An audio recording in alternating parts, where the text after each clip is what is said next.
Ang kwentong ito ay hango sa totoong buhay. Mula ito sa isa nating kabayan na itago na lang natin sa pangalang Loloy. Walang eksaktong taon. Si Katuna, Isabela Negros Occidental. Bilisan mo ng kumilos nang madala na si Mildred sa ospital. Baka sa daan paabuti ng asawa mo. Ano ba yan, Ramon? Wika namang Belo. Ito na nga po, tay. Nagmamadali na ako. Mauna na kayo sa tricycle. Susunod na ho ako. Tugon ni Ramon. Kahit kailan talaga, napakakupad mo. Nasa panganib na ang buhay ng asawa at anak mo, Ramon. Matuto ka namang kumilos ng mabilis. Nagmamadaling kumilos ang mag-ama para dalhin sa ospital ang asawa ni Ramon, na noon ay kasalukuyang nasa bingit ng pagsilang ng kanilang panganay na anak. Medyo malayo ang ospital sa kanilang baryo, kaya inabot ng 1.5 oras bago makarating. Sa kasamaang palad, pumutok na ang panubigan ni Mildred ng mga oras na yun. Hindi pa sila nangangalahati sa paglalakbay nang biglang tumirik ang sinasakyang tricycle. Kapag binalas ka nga naman, oh. Sandali lang, titignan ko kung anong problema. Wika ni Ramon. Hindi na ako aabot sa ospital. Lalabas na ang anak mo, Ramon. Tugon ni Mildred. Nasa kalagitnaan sila ng daan, napapaligiran ng malawak na kasagingan. Walang ibang bahay doon sa lugar dahil napapalob sila sa isang hasyenda. Habang nagsisilang si Mildred ng kanilang anak, nakabantay sa paligid si Ramon dahil sa napapabalitang may gumagalang aswang sa lugar. Talasan mo ang paningin mo, Ramon. Magmatsyag kang mabuti sa paligid. Maaaring bigla tayong suguri ng mga aswag. Ako nang bahalang magpanak at magbantay sa asawa mo. Wika ng matanda. Kilalang manggagamot si Mang Belo sa kanilang lugar. Kaso nga lang hindi ito eksperto sa pagpapaanak. Ilang beses pa lamang niya ito nasubukan.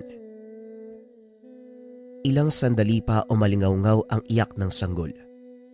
Naisilang na ang anak ni Ramon at Mildred. Tuwang-tuwa ang mag-asawa dahil kahit hindi umabot ng ospital, nagawa namang mailabas ng maayos ang bata. Nagpasya silang umuwi kasama ang inuna ng sanggol.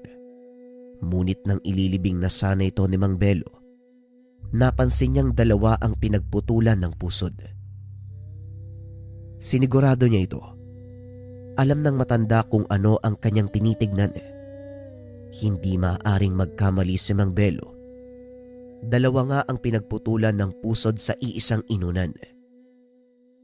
Itinago ito ng matanda dahil alam niyang hindi rin naniniwala ang mag-asawa dahil isang sanggol lang ang lumabas sa sinapupunan ni Mildred.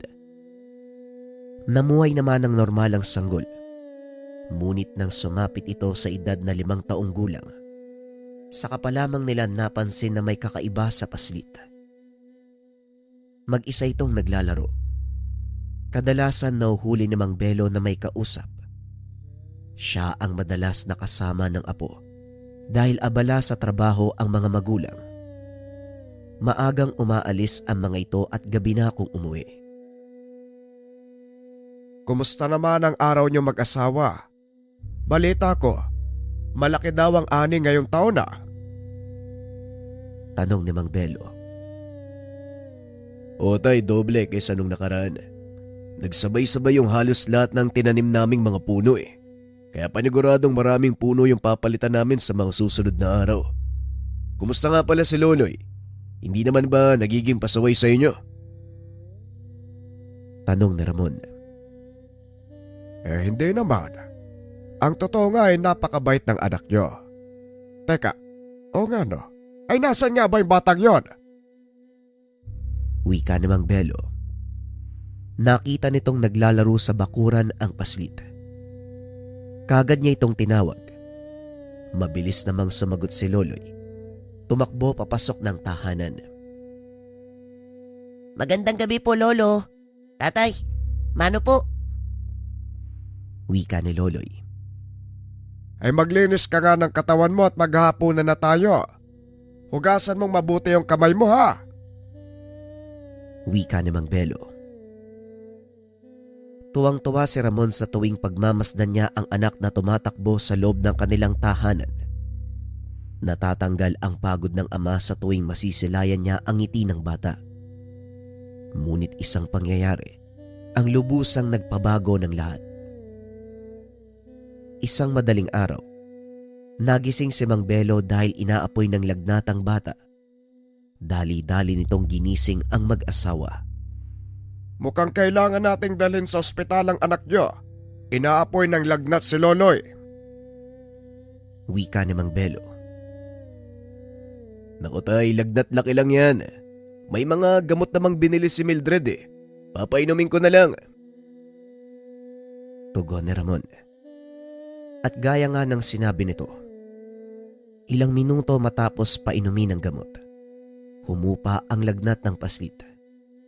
Kahit papano, nakaramdam ng ginhawa si Mang Belo dahil ang buong akala nito may kung anong nangyayari sa kanyang apo. Pagsapit ng hapon, naglalaro si Loloy sa loob ng kanilang sala nang bigla na lang marinig ng matanda ang mga tawanan. Kasalukuyan siyang naiidlip sa mahabang upuan. Ilang di pa lang ang layo nito sa apo. Alam niya na dalawa lang sila ni Loloy na naroon sa lugar. Wala nang ibang tao. Hindi rin umuuwi ng tanghalian ang mag-asawa dahil nagluluto ang mga ito sa kanilang kubo sa sagingan. Marahang iminulat ng matanda ang mga mata. Tuluyan nitong napabalikwas nang makita ang dalawang nilalang na nasa tabi ng kanyang apo. Isang batang tikbalang at isang maliit na taong punong-puno ng balahibo ang buong katawan. Nang maramdaman ng mga ito na gising na ang matanda, dali-daling nagpulasan ang mga nilalang. Pinuntahan ng matanda ang paslit upang alamin kung nasaktan ba ito. Ayos lang po ko, Lolo. Yan tuloy, nag-alisan yung mga kapatid ko. Nanlaki mga mata ng matanda sa sinabi ni Loloy. Mga kapatid? Anong sinasabi mo, Loloy? Sinong mga kapatid? Eh di yung dalawang kalaro ko po kanina. Hindi niyo po ba sila nakikita? Eh araw-araw ko po silang kasama eh. Wika ng paslit. Ito ang unang beses na nakita ni Mang Belo ang mga nilalang. Laking pagtataka niya sa mga sinasabi ng apo. Ngayon ko lang sila nakita, apo. Pasensya ka na kung natakot ko mga kalaro mo. Pero anong sinasabi mong mga kapatid? Tanong ni Mang Belo. Naupo si Loloy sa tabi nito at nagsimulang magkwento. Sabi po nila simula nung isinilang ako, kasama ko na daw po sila. Wika ni Loloy. Dito naalala ng matanda ang dalawang pinutol na pusod sa inuna ng bata. Naku po, naloko na. Sinasabi ko na nga ba eh. Halika iho, may pupuntahan tayo. Wika ni Mang Belo. Matapos bihisa ng apo, nagpunta ang mga ito sa kaibigan niyang manggagamot na biyasa sa mga elemento at engkanto. Pagkarating sa lugar, napakaraming tao dahil may pasyente itong sinasapian ng kung anong nilalang. Ano po bang ginagawa natin dito? Nag-aantay po yung mga kapatid ko sa bahay. Wika ng paslit. Sandali lang nga po. Kakausapin ko lang ang taong yan. Diyan ka lang muna. Kung gusto mo, makipaglaro ka muna sa mga kambing. Wika ni Mang Belo. Ayoko po. May mga itim na bata doon eh. Ayaw nila akong palapitin sa mga kambing. Nagagalit po sila. Tugon ni Loloy. Dito na napag-alaman ni Mang Belo na talagang nakakakita at may kakayahang makipagsalamuha ang paslit sa mga elemento na hindi nakikita ng normal na tao. Maya-maya pa napatingin si Loloy sa pasyenteng nasa loob ng tahanan. Ikinagulat ng lahat ang sinabi nito. Natatakot po ang engkanto, Lolo. Sabihin mo po sa kaibigan mo, pakawalan niya yung batang engkanto. Wika ni Loloy. Ngunit hindi ito magawa ni Mang Belo. Hindi maaaring istorbohin ang ginagawang proseso. Ay pasensya na apo, pero hindi ko maaaring istorbohin ang ginagawa niya. Bakit ba? Ano ba ang nakikita mo? Paliwanag mo nga sa akin apo. Nakagapos po yung batang engkanto. Tapos, may mga nakatusok pong tinik sa katawan niya, Lolo. Kawawa naman po eh. Kung ayaw niyo po siyang tulungan, ako po yung gagawa ng paraan. Tugon ng paslit. Dali-dali itong tumakbo papasok ng tahanan. Itinulak ang matandang manggagamot. Hinawakan nito sa mukha ang pasyente. Tila may kung anong hinihila sa katawan nito. Ano bang ginagawa ng batang to? At kanino bang anak to? Galit na tanong ng matandang manggagamot. Ay pasensya ka na Julio. May nakita kasi ang apo ko sa pasyente mo. Sabi niya, kawawa naman daw yung batang engkanto. Ano? Anong batang engkanto? Anong sinasabi mo, Bella? Paanong nasabi ng batang ito na batang engkanto ang nasa katawan ng pasyente ka? Tanong ni Mang Julio. Napalingon nito kay Loloy na noon ay pinupunasan ang noo ng pasyente. Pasensya ka na ha. Sige na, makakalis ka na, kaibigan. Patawarin mo na lang yung nagkulong sa'yo sa katawang ito ha. Lolo, wala naman pong sakit yung taong to eh. Bakit niyo po kinulong sa katawan niya yung batang engkanto? Napakalupit niyo naman po. Akala ko po ba tumutulong kayo? Bakit parang sinasaktan niyo po yung batang engkanto? Bakit po ganyan yung ginagawa niyo?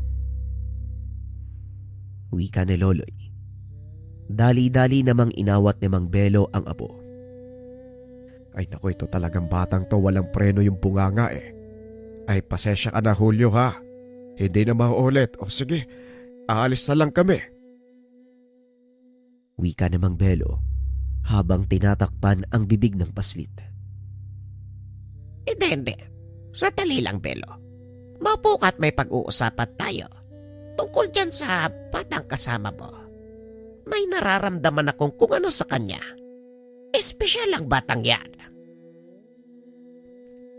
Naupo si Mang Julio habang tinatapos ng matanda ang panggagamot. Laking gulat nito dahil napagaling ni Loloy ang pasyente.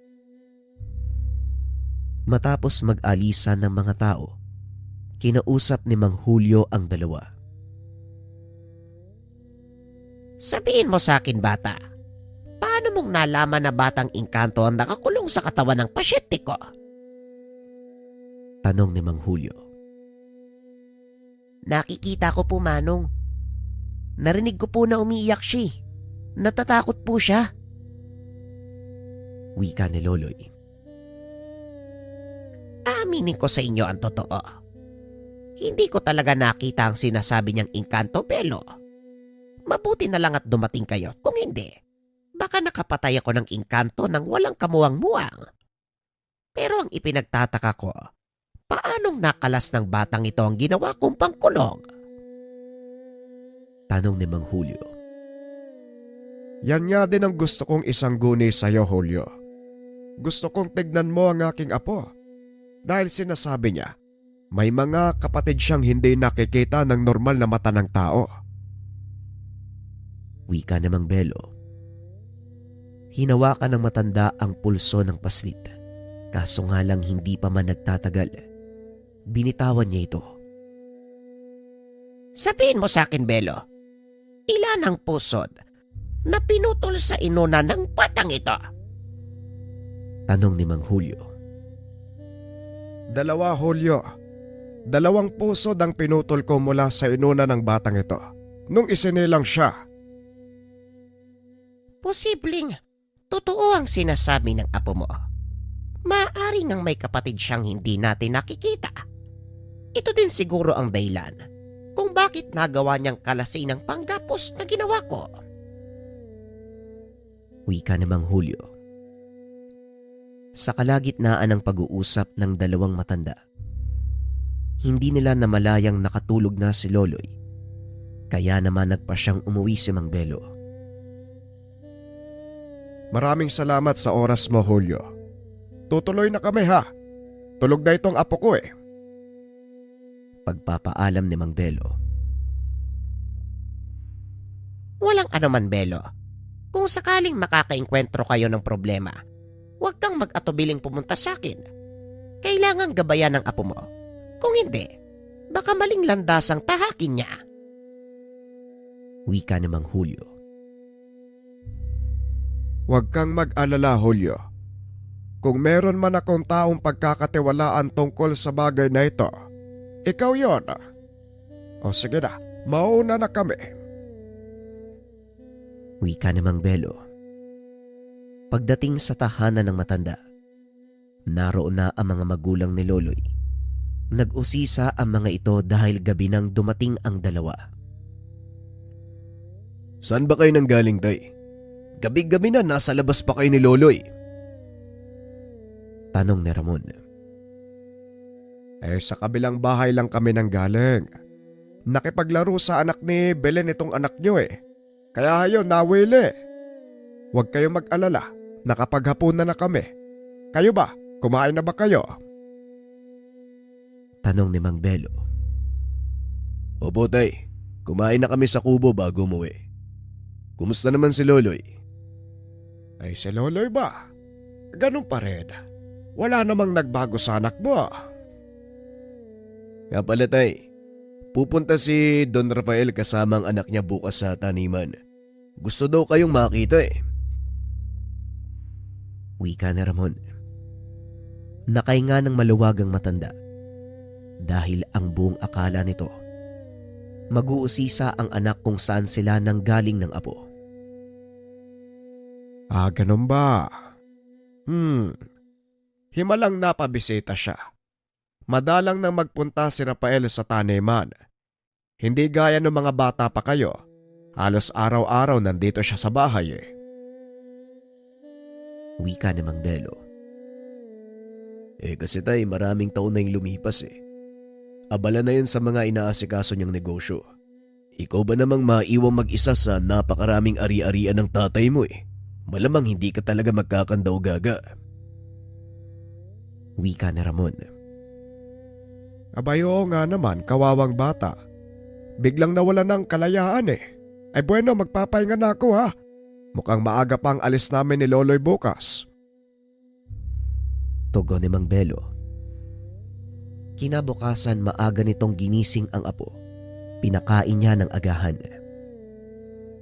Apo, damihan mo ang kain ha, pupunta tayo sa sagingan. Dadalaw kasi ngayon ng may-ari kasama ang kanyang anak. Wika ni Mang Belo. Pupungas-pungas samang naglakad si Loloy papunta sa pagkainan. Matapos mag-agahan, nagpunta ito sa kwarto upang magbihis. Tapos na po ako magbihis, Lolo.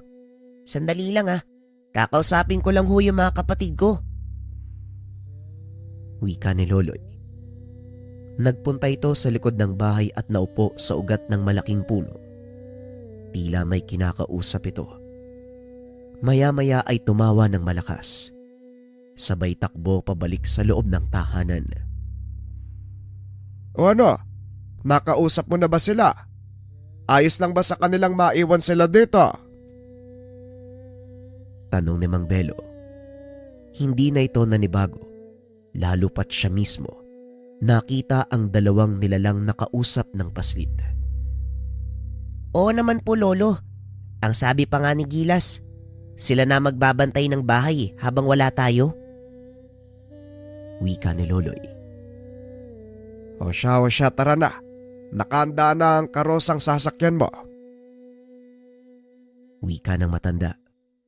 Habang nasa daanan, napapansin ni Mang Belo ang pagngiti ni Loloy at pagkaway sa paligid. Wala naman itong nakikitang tao, kaya naisip nitong nakakakita na naman ng kung anong nilalang ang apo. Ilang sandali pa ay narating na nila ang kubo, kung saan nanunuluyan sina Ramon at Mildred sa oras ng trabaho. Sakto din ang pagdating ng sasakyan ni Don Rafael.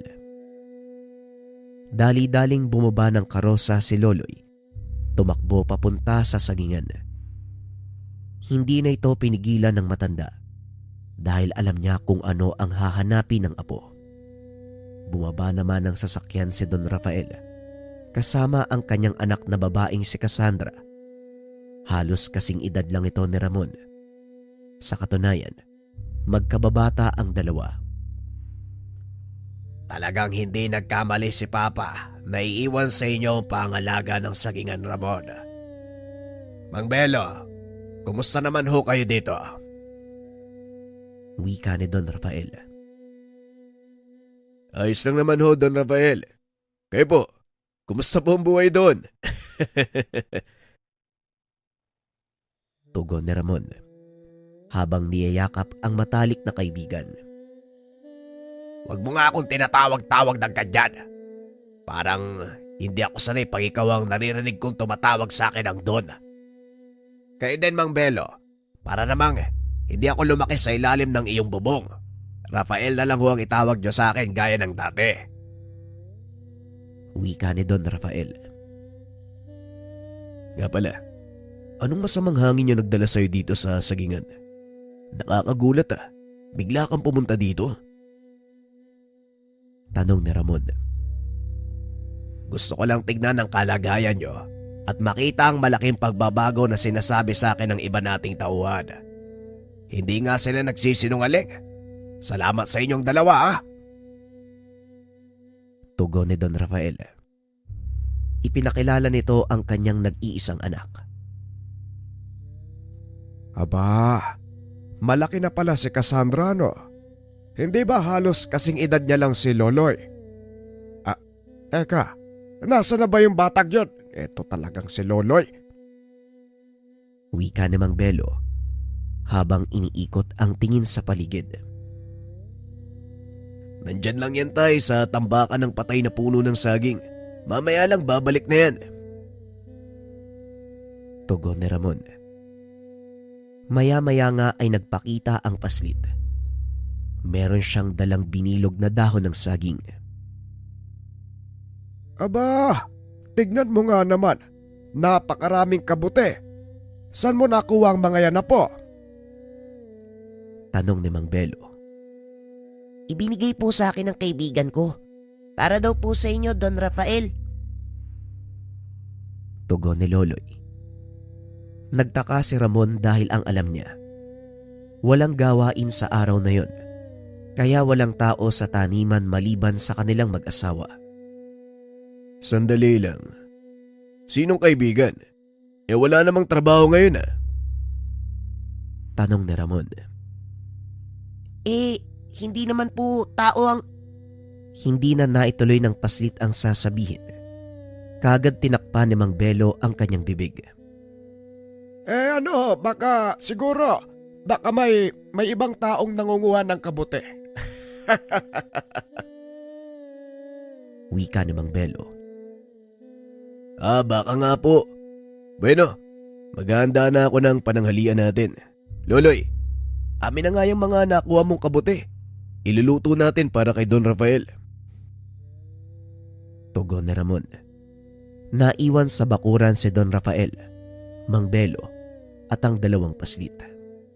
Eto na ba ang anak ni Ramon? Aba oo nga. Halos magkasing edad lang sila ni Cassandra. Iha, si Loloy nga pala. Alam mo bang dito siya isinilang sa gitna ng sagingan? Wika ni Don Rafael. Kumusta ka? Ako pala si Cassandra. Ikaw, anong pangalan mo? Tanong ng batang babae. Ako si Loloy. Ikinagagala kitang makilala. Tugon ni Loloy habang inilalad ang kamay na punong-puno ng putik. Walang pagdadalawang isip na inabot ni Cassandra ang kamay nito upang makipagkumustahan. Rafael, sabihin mo nga sa akin ang totoo. Ano ang sadya mo? Hindi ka naman madalas magpunta kung hindi malaga ang pakay mo. Tanong ni Mang Belo. Ang totoo niyan, Mang Belo, nagpunta ako dito dahil sa apo mong si Loloy. Sinabi sa akin ni Mang Julio ang lahat. Nais niyang ipasailalim sa aking pangalaga ang bata. Pareho kami ng kakayahan ni Loloy. At sa palagay ni Maestro, mas magagabayan ng bata kung nasa ilalim ito ng aking pangalaga. Wika ni Don Rafael. Nauunawaan ko ang sinasabi mo. Ang totoo din yan, nagkausap na kami ni Mang Julio. Pero hindi ko akalaing ikaw pala ang uutusan niya. Wika ni Mang Belo. Maging ako, hindi ko inaasahan yung apo mo yung tinutukoy niya. Nabanggit din sa akin ni Maestro na maaaring may kakambal si Loloy. Oo, tama ka. Meron ngang kakambalang bata. Saka ko lang nakumpirma nang magkausap kami ni Julio. Pag-uusap ng dalawa. Samantalang sina Loloy at Cassandra naglalakad sa kasagingan. Uy, baka gusto mong makilala yung mga kaibigan ko. Tanong ni Loloy. Anong kaibigan? Yung nagbigay sa'yo ng kabuti? Tugon ni Cassandra. Oo, sila nga. Tara, doon tayo sa malaking puno ng mangga para maipakilala kita sa kanila. Huwag kang mag-alala. Mabait yung mga kaibigan ko. Wika ni Loloy. Naglakad ang dalawa hanggang sa marating nila ang malaking puno ng mangga. Maraming tumutubong kabute sa paligid. Kung titignan, mas mayabong pa ang mga puno ng saging sa bahaging iyon. Marami ding tumutubong magandang bulaklak, kaya tuwang-tuwa si Cassandra. Naupo ito sa isang malaking ugat. Nagsimulang mag-ipon ng mga magagandang bulaklak. Alam mo bang paborito ng papa ko yung mga bulaklak na to? Ang sabi niya sa akin, ito daw ang nagpapaalala sa kanya kay mama. Wika ni Cassandra. Ganun ba? Kung hindi naman kalabisan, maaari ko bang malaman kung ano nangyari sa nanay mo? Bakit parang matanda ka na kung magsalita? Siguro kasi, puro matatanda yung palagi kong kasama eh. Ang sabi sa akin ni Papa, wala na daw si Mama eh. Namatay siya nung pinanganak ako. Yun ang pagkakalam ko. Pero narinig kong sinabi ng isang matanda. Nakalimutan ko lang yung pangalan niya, parang Julio yata. Buhay pa daw si Mama eh. Babalik pa daw siya. Si Mang Julio? Siya din yung nagkulong sa batang engkanto sa katawan ng tao eh. Pero teka, paanong nakilala ng tatay mo yung matandang yun? Tanong ni Loloy. Nagpatuloy pa ang usapan ng mga paslit hanggang sa marinig ni Loloy ang pagtawag ni Mang Belo. Mukhang kailangan na nating bumalik, Cassandra. Tinatawag na ako ni Loloy. Wika ni Loloy. O sige, bumalik na tayo. Mukhang hindi naman magpapakita yung mga kaibigan mo eh. Pasensya na, naiiya siguro. Kasi ngayon ka lang nila nakita dito eh. Habang naglalakad ang dalawang bata, tuloy naman ang pag-uusap ni Mang Belo at Don Rafael. Napag-usapan ng mga ito ang pangalaga kay Loloy. Hindi ako sigurado kung papayag si Ramon sa gusto mong mangyari. Pero susubukan kong kausapin siya. Wika ni Mang Belo. Ako na pong bahalang kumausap sa kanya. Siguradong hindi niya ako matatanggihan. Tugon ni Rafael. Maya-maya pa ay dumating na ang dalawang bata. Oh, andyan na pala kayong dalawa. Tara na, nakahanda ng pananghalian. Wika ni Mang Belo. Habang kumakain kinausap ni Don Rafael, si Ramon at Mildred. Ramon, may isang bagay akong gustong talakayin. Ito ay tungkol sa anak mo. Gusto kong ako ang magpaaral sa kanya at doon siya mananatili sa bahay. Wala akong anak na lalaki. Alam mo naman ang tradisyon ng pamilya namin, hindi ba? Kaysa sa iba mapunta ang lahat ng pinaghirapan namin ni Papa, bakit hindi na lang sa anak ng taong pinagkakatiwalaan ko? Wika ni Don Rafael. Ano? Teka, pakiulit nga yung sinabi mo. Gagawin mong tagapagmana ang anak ko. Tama ba ang pagkakaintindi ko? Tumawa ng malakas si Don Rafael at muling nagsalita. O Ramon, matalik kitang kaibigan. Pinagkatiwalaan ni Papa ang iyong pamilya sa mahabang panahon. Ganon din ako. May minsan, hindi mo ako binigo sa lahat ng bagay. Kaya siguro, nararapat lang na pagkatiwalaan ko rin ang anak mo. Gaya ng pagtitiwala ng tatay ko sa inyo. Pero Rafael, baka naman nabibigla ka lang, pag-isipan mo munang mabuti ang mga sinasabi mo. Baka sa bandang huli magsisi ka sa mga maging desisyon mo. Ay nako, Mang Belo. Kayo nga po ang magsabi sa akin. May dapat ba akong pagsisiyan sa magiging desisyon ko? Napangiti na lang si Mang Belo at nagsalita. Wala akong nakikitang dahilan, Rafael. Kaya sa palagay ko, tama lang ang naging pasya mo. Pero tanungin natin ang dalawang batang ito. Dahil sila ang susunod na mamamalakad sa lugar. Ano sa tingin niyo? Tugon ni Mang Belo. Mukhang mabait naman po si Loloy. Yun nga lang parang matanda ko magsalita. Pero bukod po dun, wala po akong nakikitang masama sa kanya. Kaya ayos lang po sa akin. Wika ni Cassandra. Teka, ibig sabihin naalis ako dito sa sagingan? Hindi ko na makikita yung mga kaibigan ko. Ayoko po ng ganun, Lo. Hindi po ako papayag. Wika ni Loloy. Nagkatinginan si Don Rafael at Mang Belo. Yun lang ba po? Wala kang dapat alalahanin. Maaari mo silang isama doon. At isa pa, pwede ka naman bumisita dito sa taniman. Hindi naman ganong kalayo ang mansyon ni Don Rafael. Napaisip ang paslit. Ilang sandali nga ay ngumiti din ito habang nakatitig kay Cassandra. Narinig mo yung Cassandra?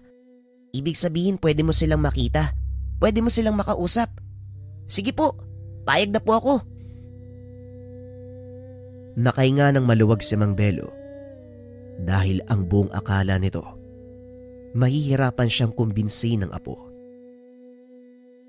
Pagsapit ng hapon, inihanda ng matanda ang lahat ng gamit ni Loloy. Pagsapit ng kinabukasan, sinundo na ito ni Don Rafael sa kanilang tahanan. Magpakabait ka doon ha. Huwag mong bibigyan ng sakit ng ulo si Don Rafael. Wika ni Mang Belo. Huwag kang mag-alala, Mang Belo. Hindi magiging sakit ng ulo ko ang apo mo. Sa nakikita ko, madaling turuan si Loloy. Mabilis niyang matututunan at mabilis siyang makakaangkop sa bago niyang buhay. Wika ni Don Rafael. Matapos ang pag-uusap, sumakay na ng sasakyan ng paslit. Hindi nito alam na naroon pala si Cassandra. Oh, nandito ka pala. Bakit hindi ka bumaba? Tanong ni Loloy. Gusto kasi kitang sorpresahin, Loloy. Kaso nakalimutan ko din ang binili kong regalo para sa'yo. Kaya doon ko na lang sa bahay ibibigay pagdating natin. Tugon ni Cassandra. Sabay yapo sa braso ni Loloy. Tignan mo ang dalawang bata, Manong. Ngayon pa lang, nakikita ko ng magiging maganda ang kanilang samahan. Wika na Don Rafael. Kaso nga lang makalipas ang ilang taon, tila baliktad ang sinabi nito. Loloy, bumalik ka nga dito. Kahit kailan talaga, wala kang magawang maayos. Wika ng dalagang si Cassandra.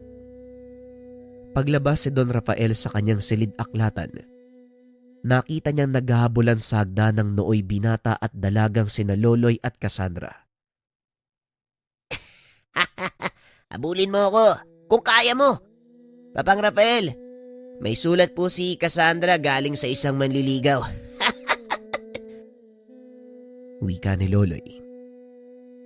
Napailing na lang si Don Rafael dahil sa naging resulta ng pagsasama ng kanyang anak at ni Loloy. Talaga ba, Loloy? Patingin nga ako. Mas gwapo ba yan kaysa sa akin? Wika ni Don Rafael. Madalas itong sinasakyan ng pangasar ng binata sa kanyang anak. Ayan na naman eh. Pagkakaisa nyo na naman ako eh.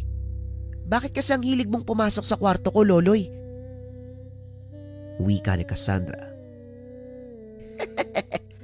Ilang beses ko rin ba sasabihin sa'yo na magsara ka ng pintuan sa tuwing lalabas o matutulog ka? Yan ang napapala mo. Hindi ka kasi nakikinig sa akin.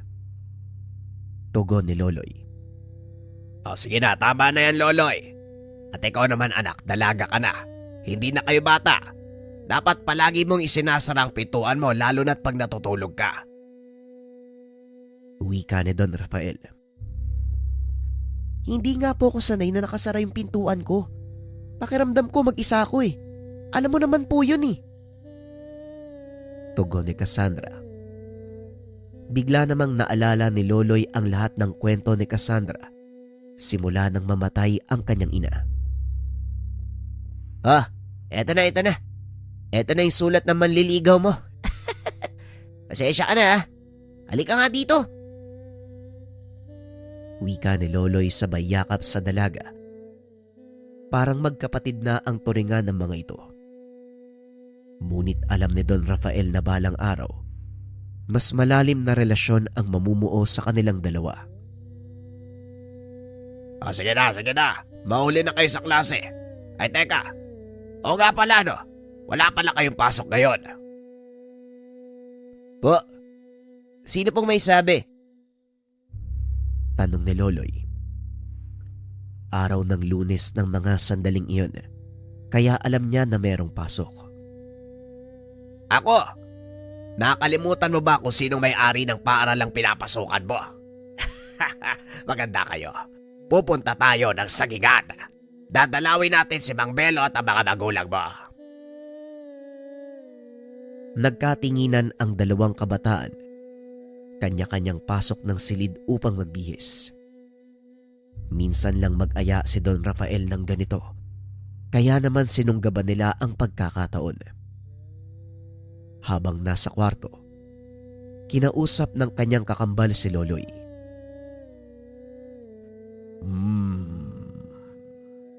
Mukhang hindi na kapatid ang turing sa'yo ni Cassandra.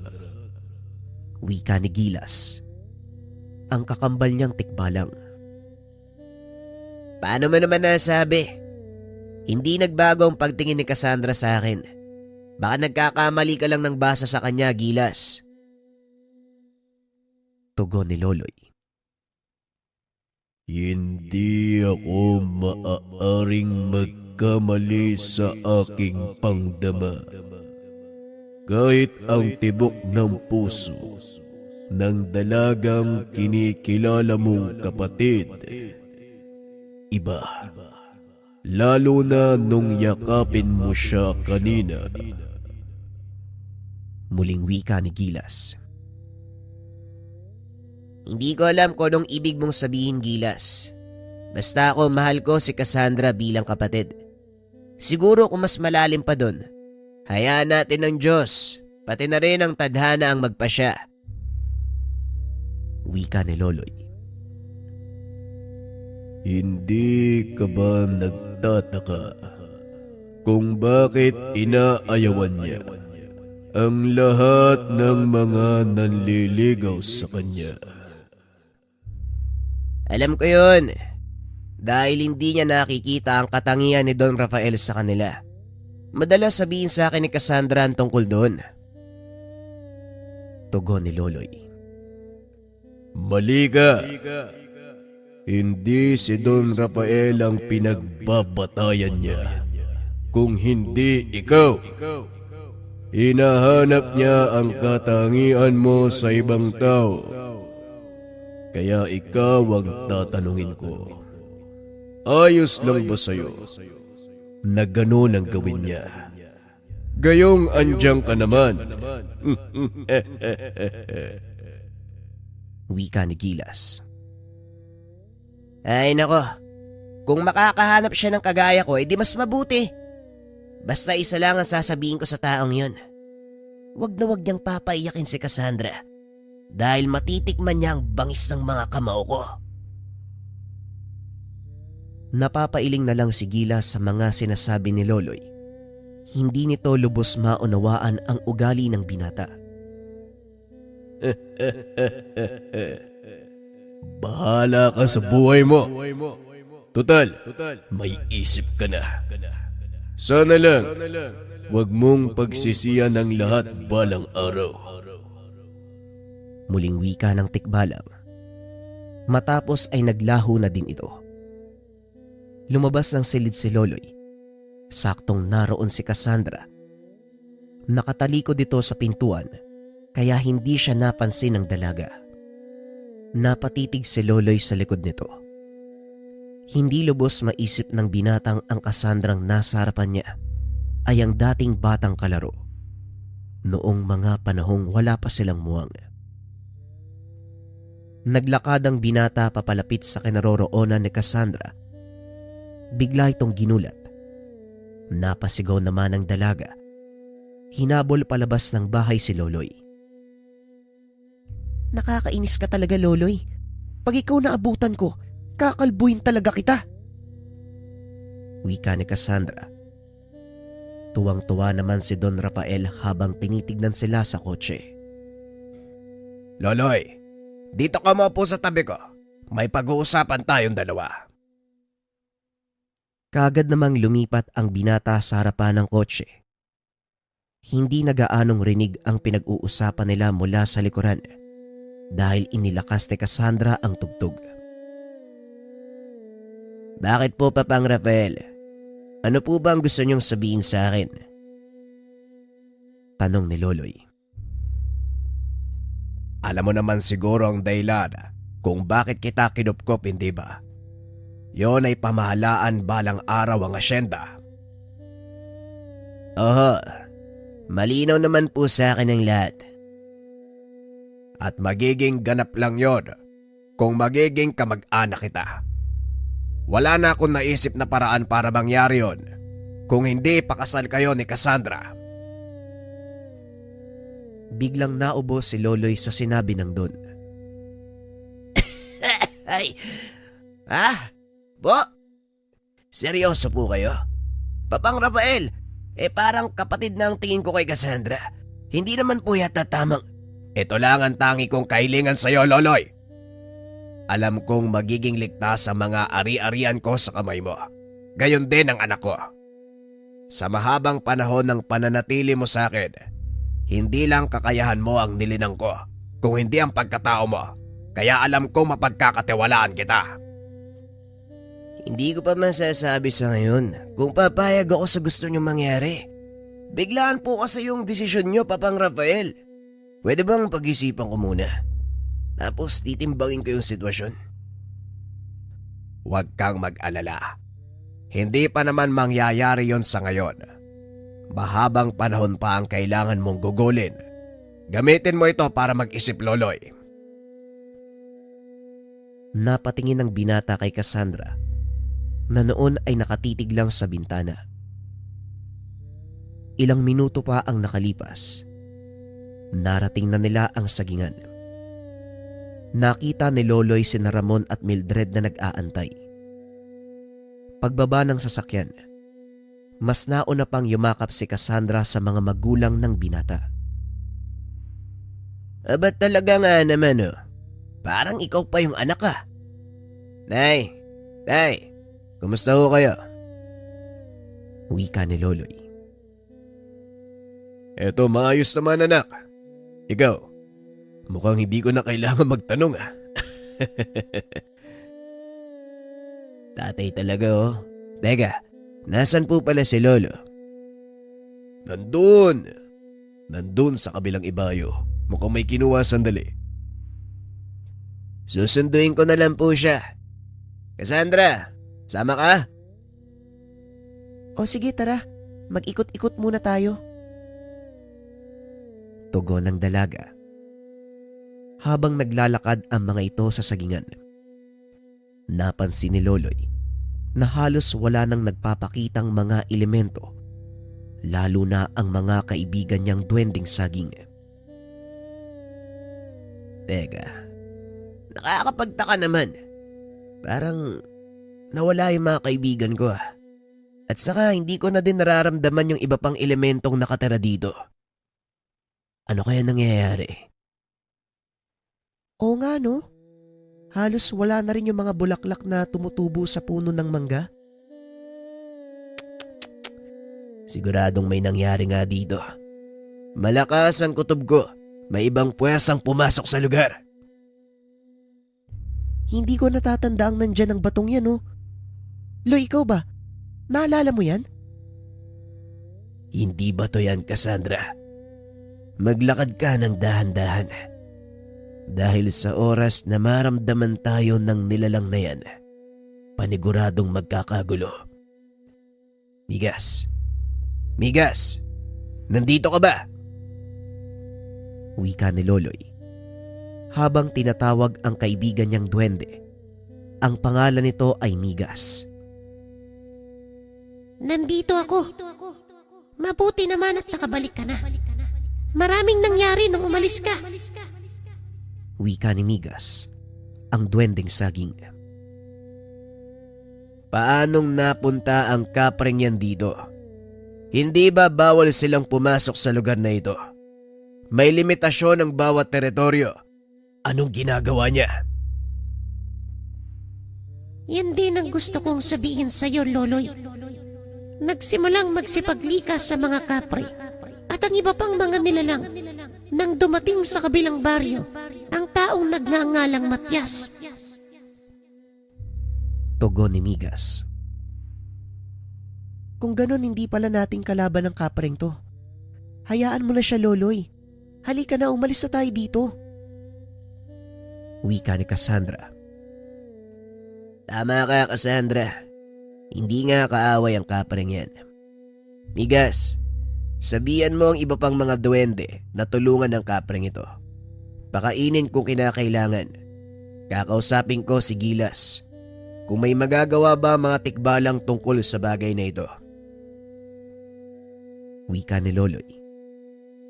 Napapangiti na lang si Cassandra habang nakatitig sa binata. Tara na, umalis na tayo dito. Baka magambala pa yung pagpapahinga ng mga nilalang na yan Wika ni Cassandra. Kagad nang umalis ang mga ito sa lugar. Saktong nakalampas sila sa kinaroroonan ng kapre nang dumating si Mang Belo. Oh, nandito na pala kayo. Pasensya na kung nahuli ako Mangyari kasi kinuha ko mga pinyang hinog sa tabi ng sapa. Wika ni Mang Belo. Ganun po ba, Lolo? Halika na. Kailangan na nating umalis sa lugar na ito. At baka magising pa ang kapre. Tugon ni Loloy. Napansin mo pala kagad Oo nga, matagal nang nananahan ng kapreng yan. Ilang taon na matapos kang umalis sa lugar na ito, Loloy. Isa-isang nagdatingan ng mga elementong yan sa lugar na ito. Pagpapaliwanag ni Mang Belo. Opo, naikwento nga sa akin ni Migas. At dahil daw po ito sa taong nagngangalang Matyas, kilala niyo po ba siya? Tanong ni Loloy. Oo, Apo. Pero bago yan, umuwi na muna tayo doon sa kubo. Kailangan nating mananghalian.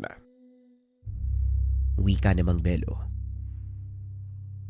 Matapos mananghalian, nag-usap-usap sina Mang Belo, Don Rafael at dalawang kabataan. Si Ramon at Mildred naman ay bumalik na sa taniman dahil nagpapalagay ang mga ito ng abono sa mga puno ng saging. Anong natuklasan niyo, Loloy? Tanong ni Don Rafael. May mga elemento pong naninirahan sa sagingan. Hindi ho sila likas sa taga rito at ayon sa kaibigan kong duwending saging, mula sila sa kagubatan sa kabilang bayan. Nagsipaglikas lang sila dahil sa kagagawa ng isang taong nagngangalang Matias. Wika ni Loloy. Si Matias ay isang kilalang mangkukulap at bukod pa doon ang kanyang napangasawa ay isang aswang na anak naman ng pinuno ng kanilang angkan.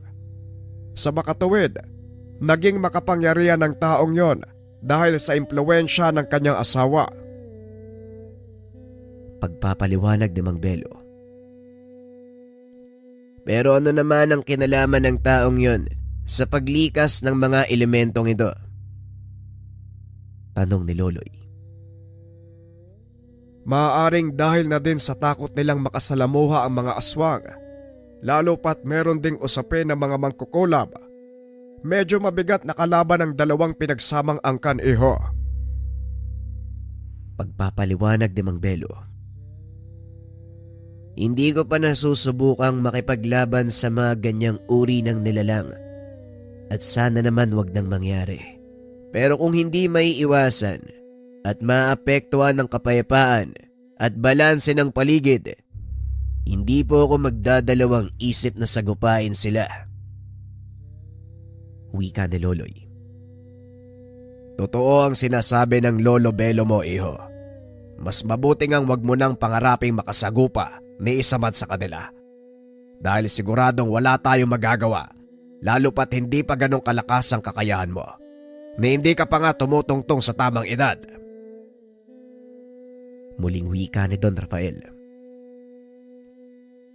Si Mang Julio, paniguradong may magagawa siya tungkol sa bagay na ito. Papang, maaari po ba natin siyang daanan mamaya? Wika ni Loloy. Maaari nating gawin yon. Pero hindi ko lang alam kung sapat ang kakayahan ni Maestro Julio para tumulong. Wika ni Don Rafael. Matanda na si Mang Julio at ayon sa kanyang apo, bulag na din ito. Impormasyon lang ang kailangan natin. Alam kong mahina na ang katawan ni Mang Julio. Ngunit kahit papano naman siguro, meron siyang nalalaman kung paanong tatalunin ng mga kalaban kung sakaling sumalakay sila. Pag-uusap ng mga ito. Napagkasunduan ng grupo na dumaan sa matandang manggagamot kinagabihan. Pagdating nila Ramon at Mildred, kaagad nagpaalam sina Don Rafael. Kami na lang ang dadaan kay Mang Julio. Magpahinga na lang ho kayo dito. Mag-ingat ho kayo. Wala kang dapat alalahanin, iho. Dahil protektado kami ng mga duwending saging. Sige na, humayo na kayo bago patuluyang magdilim. Tugon ng matanda. Tuluyan nang umalis sina Don Rafael. Habang nasa daan, hindi maiwasang mapansin ni Loloy ang kakaibang kilos ng mga elemento sa paligid. Cassandra, tignan mo yung mga lambano. Parang balisa sila. Nagmamadaling bumalik sa kanilang tahanan. Wika ni Loloy, sabay hawak sa kamay ng dalaga. Oo nga no. Tignan mo yung maliit na mga nilalang oh. Hindi ko alam ang tawag sa kanila eh. Pero parang may kinakatakutan sila. Tugon ng dalaga. Napansin din ito ni Don Rafael. Ngunit hindi na nagsalita pa. Ilang sandali ang nakalipas. Narating na nila ang tahanan ni Mang Julio. Sa gawing paanan ng burol, kakaiba ang paligid. Tila wala ng taong nagpupunta sa matanda upang magpagamot. Bumaba ng sasakyan ng tatlo. Diretsyong pumasok sa tahanan. Maggagabi na, ngunit wala pa ring ilaw sa loob ng bahay. Kaya naman kinuha ni Loloy ang gasera at sinindihan. Habang ginagawa ito ng binata, nakaamoy siya ng nakakasulasok na sangyo na tila nagmumula sa nabubulok na laman. Ipinagpatuloy niya ang pagsindi ng mga ilaw sa loob ng tahanan ng matanda. Nanlaki ang mga mata nang makita ang katawan ni Mang Julio. Wala ng buhay ang matanda na tila nilapa ng kung anong mabangis na hayop. Maging si Don Rafael ay nagulat sa mga pangyayari. Hindi nito lubos akalain na ganon ang maaabutan sa muling pagbisita. Sinong may gawa nito sa kanya? At nasaan ang apo niya? Nasaan si Bakbak? Tanong ni Don Rafael. Mukhang wala nang kasama dito si Mang Julio. Tignan mo mga silid papang. Nakabukas sa mga pintuan. Punong-puno na din ng alikabok ang sahig.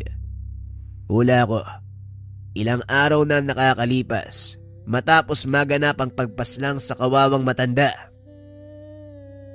Wika ni Loloy. Tama ka. Wala na tayo magagawa sa ganitong pangyayari. Ihanda na lang natin ang libing ni Maestro Julio. Wika ni Don Rafael. Kinabukasan kagad siyang nagpautos upang linisin ang tahanan ng matanda. Kinuha din ng mga ito ang bangkay. Direktang inilibing. Hindi na nag-abala pang iburol ito sa takot na mag-amaranhig dahil wala itong pinagpasahan ng kanyang kakayahan. Magiging malaking problema natin si Mang Julio kung sakaling magiging amaranig siya. Kaya ipapalabing ko na lang siya ng pabaliktad. Wika ni Don Rafael. Kaunting kaalaman. Ang mga amaranhig ay uri ng mga aswang o nilalang na mula sa mga patay na taong may kaalaman sa lihim na karunungan. Nangyayari lang ito kapag walang tumanggap ng kanilang kakayahan bago sila mamatay sa mga taong nakakaunawa nito. Sa oras na ipasa ng isang mangkukulam, mambabarang, aswang o kahit ng manggagamot ang kanilang kakayahan bago mamatay, hindi nila ito tinatanggihan upang mabigyan ng lubos na pahinga ang yumaong kaanak. Ngunit sa oras na hindi ito maipasa, hindi matatahimik ang katawang lupa ng yumaong may kakayahan. Tuluyan itong magiging lagalag at maghahanap ng mapagpapasahan. At sa halip na ipasa ang kakayahan, kinakain ito ang sinumang buhay na makakasalubong. Balik tayo sa kwento.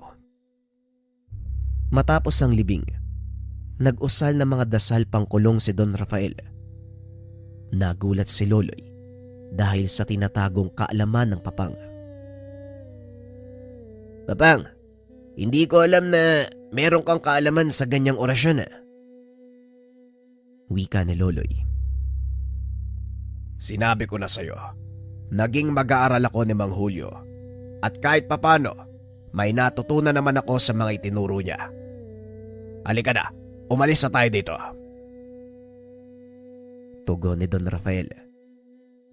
Matapos ang libing, umalis na sila sa lugar. Nasa kalagitnaan ito ng kagubatang sakop ng ari-arian ng pamilya ng Don. Kaya alam nilang walang sino man ang gagambala sa pagpapahinga ng kanyang maestro. Ano po ang susunod nating gagawin, Papang? Tanong ni Loloy. Kailangan lang nating maging maingat. Hindi natin maaaring pangunahan ang kilos ng mga kalaban, Loloy. Kung nagawa nilang atakihin si Mang Julio ng walang dahilan, paniguradong nasa listahan din nila tayo. Kaya ingatan mo si Cassandra. Wag na wag mong hahayaan na malagay sa panganib ang buhay niya.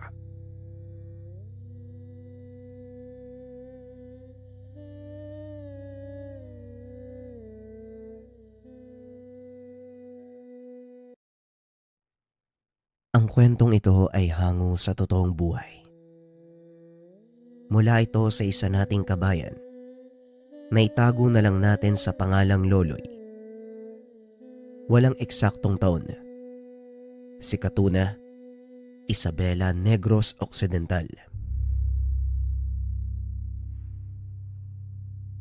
Bilisan mo ng kumilos nang madala na si Mildred sa ospital. Baka sa daan paabuti ng asawa mo. Ano ba yan, Ramon? Wika namang Belo. Ito na nga po, tay. Nagmamadali na ako, oh. Mauna na kayo sa tricycle. Susunod na ho ako.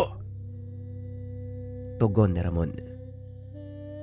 Kahit kailan talaga, napakakupad mo. Nasa panganib na ang buhay ng asawa at anak mo, Ramon. Matuto ka namang kumilos ng mabilis. Nagmamadaling kumilos ang mag-ama para dalhin sa ospital ang asawa ni Ramon, na noon ay kasalukuyang nasa bingit ng pagsilang ng kanilang panganay na anak. Medyo malayo ang ospital sa kanilang baryo, kaya inabot ng 1.5 oras bago makarating. Sa kasamaang palad, pumutok na ang panubigan ni Mildred ng mga oras na yun. Hindi pa sila nangangalahati sa paglalakbay nang biglang tumirik ang sinasakyang tricycle. Kapag binalas ka nga naman, oh. Sandali lang, titignan ko kung anong problema. Wika ni Ramon. Hindi na ako aabot sa ospital. Lalabas na ang anak mo, Ramon. Tugon ni Mildred. Nasa kalagitnaan sila ng daan, napapaligiran ng malawak na kasagingan. Walang ibang bahay doon sa lugar dahil napapalob sila sa isang hasyenda. Habang nagsisilang si Mildred ng kanilang anak, nakabantay sa paligid si Ramon dahil sa napapabalitang may gumagalang aswang sa lugar. Talasan mo ang paningin mo, Ramon.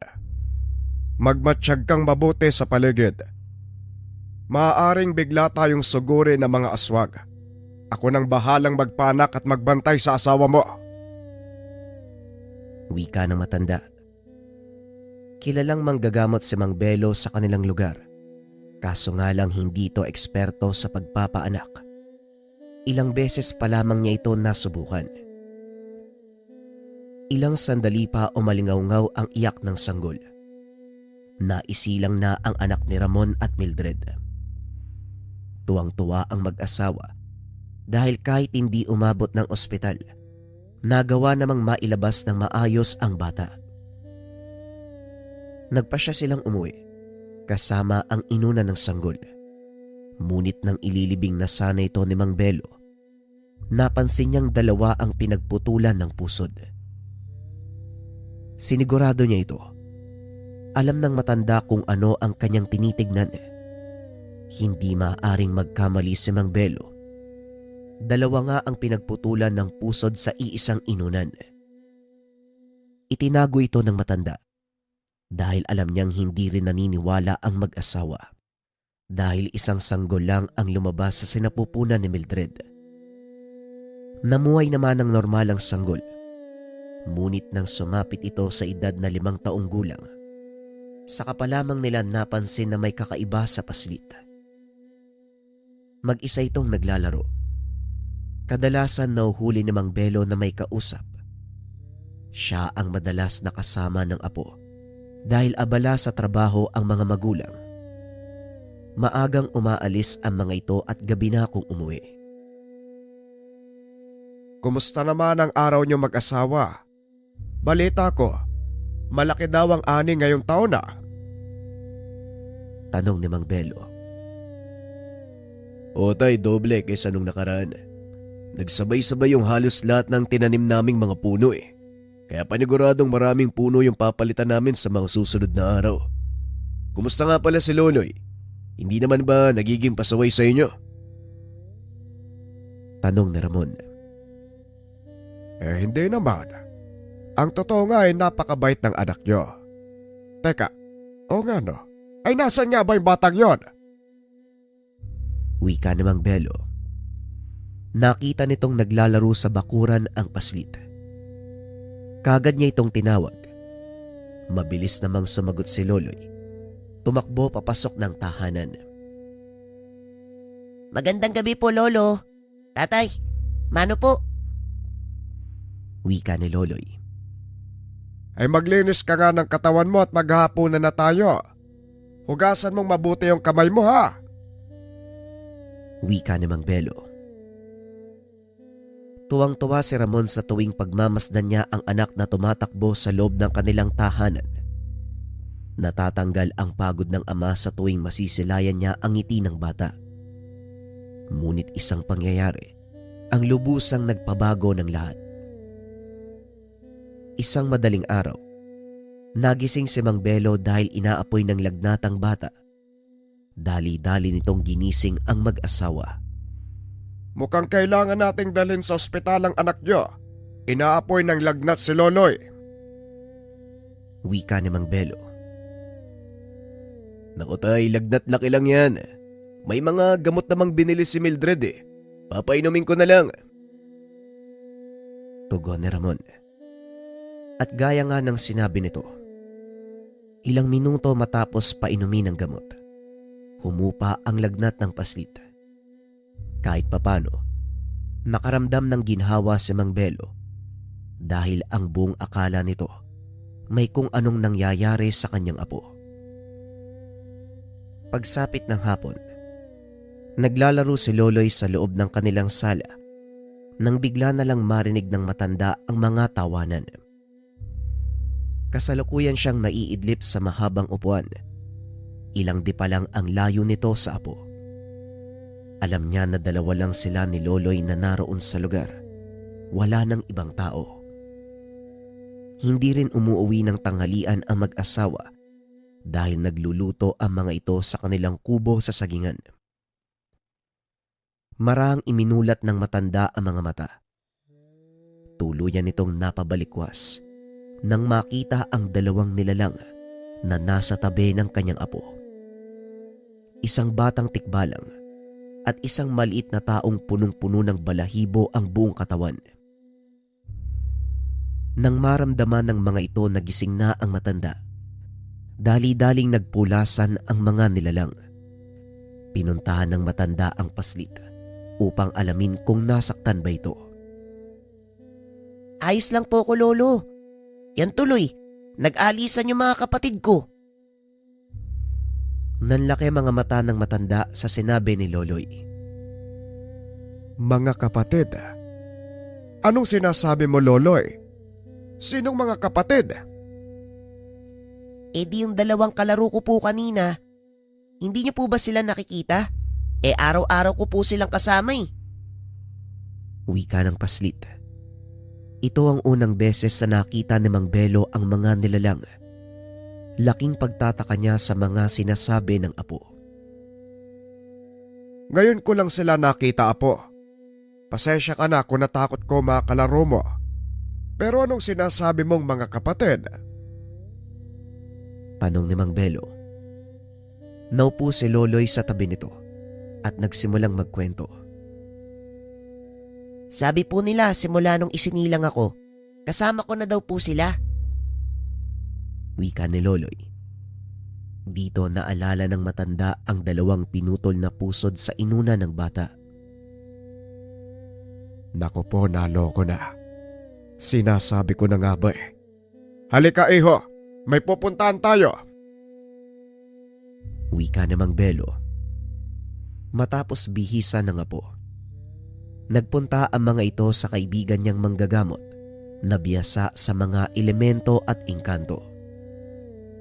Pagkarating sa lugar, napakaraming tao dahil may pasyente itong sinasapian ng kung anong nilalang. Ano po bang ginagawa natin dito? Nag-aantay po yung mga kapatid ko sa bahay. Wika ng paslit. Sandali lang nga po.